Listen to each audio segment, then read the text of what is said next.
Nama saya Mutiara Zium Susanti, salah satu mahasiswa pendidikan biologi di Universitas Negeri Padang. Kali ini kita akan masuk pada materi perubahan lingkungan. Di sini ada beberapa gambar yang terjadi akibat dari peristiwa perubahan lingkungan tersebut. Untuk materi ini terdapat pada kompetensi 3.10, yaitu menganalisis data perubahan lingkungan dan dampak perubahan-perubahan tersebut bagi kehidupan. Indikator pencapaian kompetensi. Yang pertama, menguraikan pengertian perubahan lingkungan. Yang kedua, menelaah penyebab terjadinya perubahan lingkungan. Yang ketiga, memerinci jenis-jenis pencemaran lingkungan. Dan yang keempat, menguraikan pengertian limbah dan penanganan daur ulang limbah. Perubahan lingkungan dapat menjurus pada keseimbangan atau kerusakan pada lingkungan. Perubahan lingkungan merupakan peristiwa terganggunya keseimbangan lingkungan yang terjadi karena faktor manusia dan faktor alam. Untuk faktor manusia yang menyebabkan kerusakan lingkungan adalah pembangunan perumahan, pembangunan jalan, pembangunan gedung perkantoran, pembangunan industri, meningkatnya alat transportasi baik darat, laut maupun udara, penebangan hutan, dan pencemaran baik darat, laut maupun udara. Kemudian untuk faktor alam yang menyebabkan kerusakan lingkungan adalah letusan gunung berapi, gempa bumi, banjir, kekeringan, angin topan, kebakaran hutan, dan perubahan iklim. Pencemaran lingkungan yaitu masuknya atau dimasukkannya makhluk hidup, zat, energi, dan komponen lain ke dalam lingkungan hidup oleh manusia sehingga kualitasnya turun sampai ke tingkat tertentu yang menyebabkan lingkungan hidup tidak dapat berfungsi sesuai dengan pembentukannya. Bahan-bahan penyebab pencemaran lingkungan disebut dengan polutan. Suatu lingkungan dikatakan tercemar bila jumlah atau kadar polutan melebihi ambang batas, sehingga menyebabkan menurunnya kualitas dan daya dukung serta terganggunya kehidupan makhluk hidup.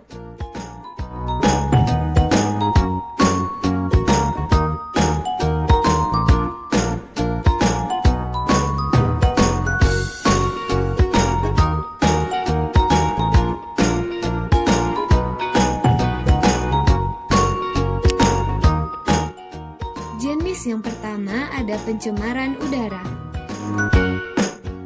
Pencemaran udara yaitu terjadinya perubahan komposisi atmosfer yang disebabkan masuknya berbagai polutan yang bukan merupakan komponen penyusun atmosfer. Contohnya, klorofluorokarbon. Meningkatnya kegiatan industri atau penggunaan bahan bakar fosil untuk kendaraan bermotor menyebabkan semakin banyaknya polutan yang terbuang ke udara. Berikut ini beberapa zat yang dapat menyebabkan pencemaran udara yaitu: pertama ada karbon monoksida atau CO. Karbon monoksida memiliki sifat yang tidak berwarna, tidak berbau, dan tidak berasa. Sebagian besar gas CO berasal dari gas buangan dari pembakaran tidak sempurna bahan yang mengandung karbon atau bahan bakar fosil seperti minyak. Gas CO terkadang dapat muncul dari dalam tanah melalui kawah gunung dan sumur. Pada konsentrasi tinggi, gas CO sangat mematikan. Kedua, ada klorofluorokarbon dan halon. Gas CFC bersifat tidak berbau, tidak mudah terbakar, dan tidak mudah bereaksi. Gas CFC yang naik ke atas atmosfer dapat merusak lapisan ozon. Menipisnya lapisan ozon akan menyebabkan semakin tingginya intensitas paparan sinar ultraviolet ke bumi, sehingga memicunya terjadinya kanker kulit, kerusakan mata pada manusia, serta mematikan spesies tumbuhan tertentu. Ketiga, ada nitrogen oksida atau NO. Sumber pencemaran NO berasal dari alat transportasi kendaraan bermotor, generator pembangkit listrik, pembuangan sampah, dan lain-lain. Gas NO bersifat tidak berwarna, tidak berbau, dan dapat teroksidasi oleh oksigen menjadi NO2 yang bersifat toksik. Gas NO2 merupakan penyebab terjadinya hujan asam yang membahayakan kehidupan tumbuhan dan hewan, menyebabkan korosi logam, serta merapuhkan struktur candi dan bangunan. Keempat, ada ozon. Pencemaran gas ozon menimbulkan efek pusing dan gangguan paru-paru. Gas ozon mudah bereaksi dengan zat-zat lain dengan melepaskan satu atom oksigennya sehingga terbentuk O2. Kelima, ada gas rumah kaca. Pada efek rumah kaca, sinar matahari menembus lapisan gas rumah kaca akan dipantulkan kembali ke bumi sehingga menimbulkan panas yang terperangkap seperti rumah kaca. Tanpa efek rumah kaca, suhu bumi akan sangat dingin. Namun, semakin meningkatnya kadar gas rumah kaca seperti CO2 di udara akibat pembakaran hutan dan penggunaan bahan bakar fosil yang berlebihan, meningkatkan efek rumah kaca dan menyebabkan pemanasan global atau global warming. Keenam, ada belerang oksida atau SO. Belerang oksida berasal dari pembakaran bahan bakar fosil terutama batu bara. SO3 bersifat reaktif. Di udara mudah bereaksi dengan uap air membentuk asam sulfat yang menyebabkan hujan asam dan korosi logam. Pencemaran SO2 di udara berasal dari asap pabrik dan kendaraan bermotor. SO2 membahayakan bagi penderita penyakit pernafasan kronis dan dapat menyebabkan kejang saluran pernafasan.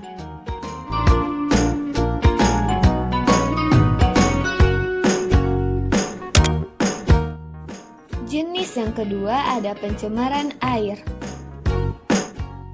Pencemaran air adalah masuknya makhluk hidup atau zat lain ke dalam air yang menyebabkan kualitas air menurun ke tingkat tertentu sehingga tidak dapat berfungsi sesuai dengan peruntukannya.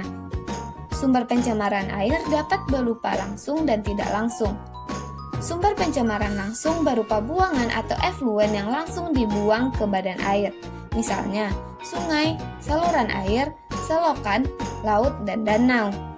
Untuk sumber pencemaran tidak langsung, merupakan kontaminan yang masuk melalui air tanah akibat pencemaran air permukaan oleh limbah industri maupun limbah domestik. Pencemaran air disebabkan oleh limbah dari berbagai kegiatan manusia, antara lain sebagai berikut. Pertama ada limbah domestik, yaitu limbah yang berasal dari perumahan, pusat perdagangan, perkantoran, hotel, rumah sakit, dan tempat umum lainnya. Limbah domestik misalnya bahan organik seperti sisa makanan, lalu bahan anorganik seperti plastik, aluminium, dan botol, kemudian komponen biologi seperti jamur dan bakteri. Air sungai yang tercemar limbah organik tidak layak untuk dikonsumsi manusia karena dapat menimbulkan berbagai penyakit seperti tifus, kolera, disentri, diare, cacingan, dan gatal pada kulit.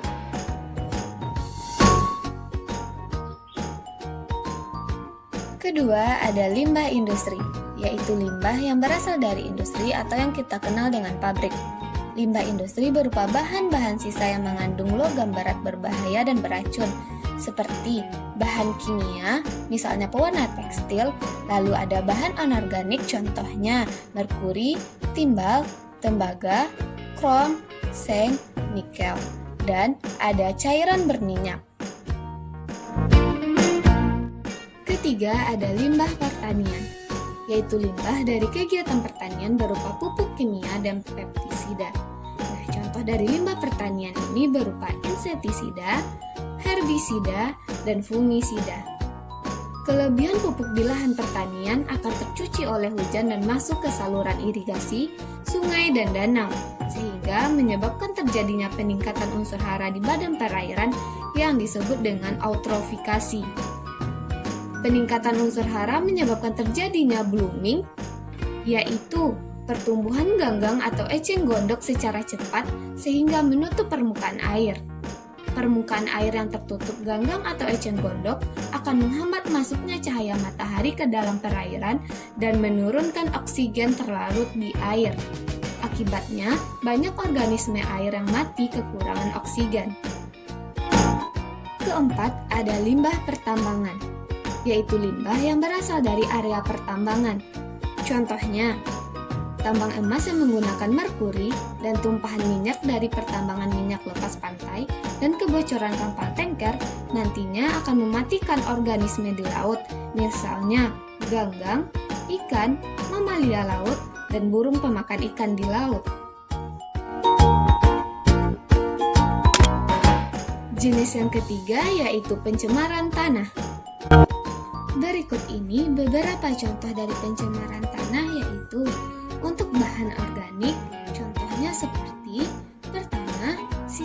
makanan rumah tangga. Kedua, sisa deterjen dan sabun rumah tangga. Ketiga, sisa makanan dari pasar. Keempat, sisa pupuk organik pertanian. Kelima, sisa bahan organik perindustrian. Dan yang keenam, limbah kotoran hewan peternakan. Untuk bahan anorganik contohnya seperti: pertama, bahan radioaktif. Kedua, bahan logam. Ketiga, bahan pupuk anorganik. Keempat, bahan anorganik rumah tangga seperti plastik, botol, kaca, dan karet. Pencemaran tanah memiliki dampak negatif antara lain mematikan organisme di dalam tanah dan mengganggu porositas dan kesuburan tanah.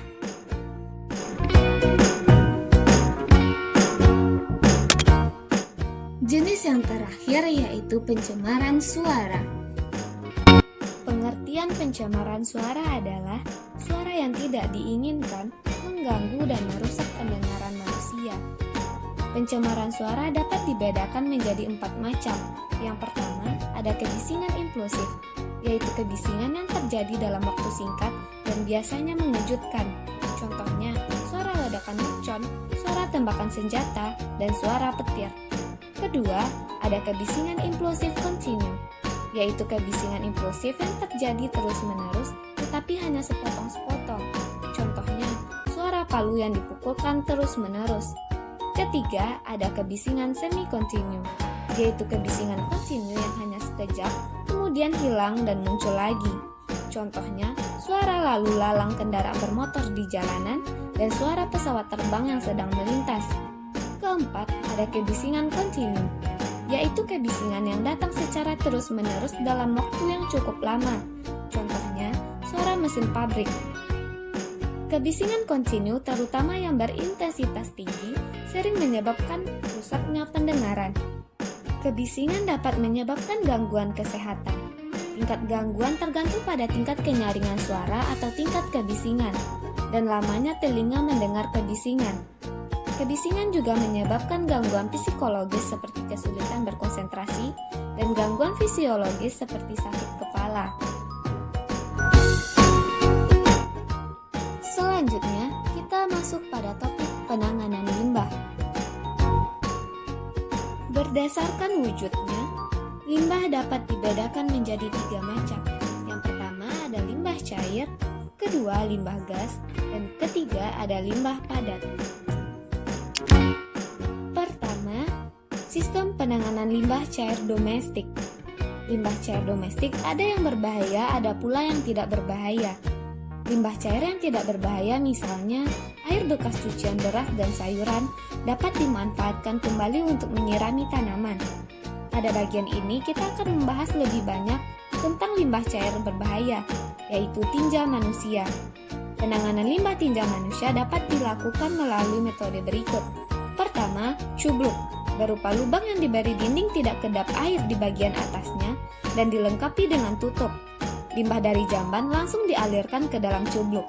Kedua, tangki septik konvensional, berupa bak kedap air yang dilengkapi dengan pipa ventilasi dan lubang kontrol.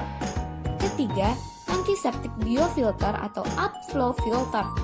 Tangki septik biofilter terdiri atas bak pengendap, ruangan yang berisi media filter seperti batu pecah, batu apung, ijuk, dan kerikil, dan ruang resapan berisi kerikil, pasir, dan ijuk. Bak pengendap berfungsi mengendapkan partikel padatan menjadi lumpur tinja. Keempat, instalasi pengolahan limbah cair domestik. Biasanya dibangun untuk perkantoran, restoran, hotel, dan rumah sakit. Pengolahan limbah cair ini meliputi 3 proses yaitu fisik, kimiawi, dan biologis. Kedua, sistem penanganan limbah cair industri dilakukan dengan 2 penanganan. Yang pertama, ada penanganan sistem setempat, dan yang kedua juga ada penanganan sistem terpusat. Selanjutnya, masuk pada penanganan limbah gas. Limbah gas dapat berupa gas, embun, uap, kabut, awan, debu, hash atau partikel tersuspensi dalam tetesan air, dan asap. Limbah gas berasal dari kendaraan bermotor dan industri. Penanganan limbah gas dapat dilakukan dengan menambahkan alat bantu sebagai berikut. Pertama, ada filter udara. Kedua, dengan pengendap silikon atau silikon separator. Ketiga, filter basah atau soft burst atau wet collector. Keempat, dengan pengendap elektrotastik.